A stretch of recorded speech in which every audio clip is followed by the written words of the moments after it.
মেলা এনে মেলা আইছে না বলে আইবো আইবো। শারীরিক প্রতিবন্ধকতা সমাজের চোখে এখনো অভিশাপ ও পাপের ফল বলে বিবেচিত। যদিও আধুনিক স্বাস্থ্যবিজ্ঞানের মতে জেনেটিক ত্রুটিসহ নানান কারণে হতে পারে শারীরিক প্রতিবন্ধকতা। কখনো কখনো এমন প্রতিবন্ধকতার শিকার হতে পারে পুরো একটি পরিবার। সাভারের ধামসোনা গ্রামের পরিচিত মুখ 14 বছরের কিশোর আলিম। জন্ম থেকেই মানসিক ভারসাম্যহীন এই কিশোরের জীবন যেন সংগ্রামের আরেক নাম।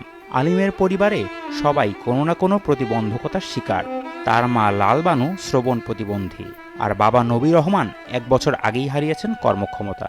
আনালে কি করুম, আর আমিও তো জানেন না ভাই, কানে শুনি না জানেন, এই কারণে আমিও না কোনো চাকরি মাকরি কিছুই করতে পারতেছি না জানেন না। এই পোলাটা থুয়ে আমি চাকরি নেবো, আমি কিভাবে চলুম? পরিবারের একমাত্র